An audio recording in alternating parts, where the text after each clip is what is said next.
سلام دوستان، چطوری جنم؟ من ابوالفضل هستم و امروز میخوام بهتون بهترین اتچمنت سرعتی لوکاس رو بدم.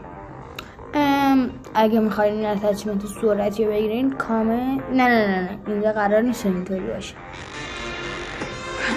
اینجا بدون هیچ چیزی بهتون میدیم، فقط اگه دوست داشتین حمایت هم کنین، اگه خوشتون به اینجور چیزا علاقه دارین سابسکرایب هم کنین، ما رو به دوستاتون معرفی کنین، لایک و کامنت هم خیلی ممنون. اتچمنت خوب باید سرعتی باشه، قدرتی باشه، بدون هیچ دمیجی باشه و کلی چیزایی. ما اینجا براتون امروز بهترین اتچمنت سرعتی قدرتی بدون هیچ دمیجی چیزا گذاشتیم لوکاس.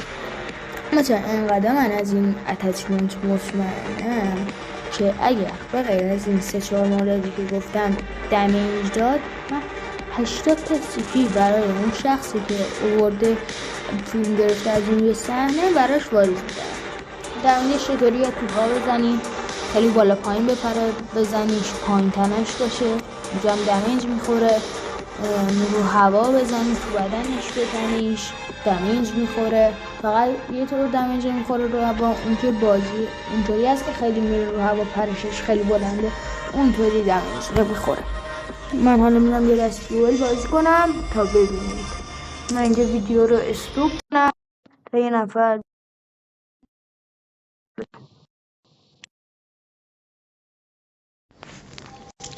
بچه بالاخره بعد چند دقیقه صبر یه نفر اومد که دوئل بازی کنیم. این اتش آخر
دیگه ممنون میشم سابسکرایب هم کنیم.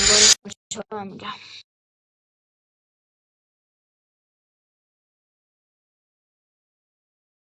درسته لول 66 بود ولی اومد گفت من کانتم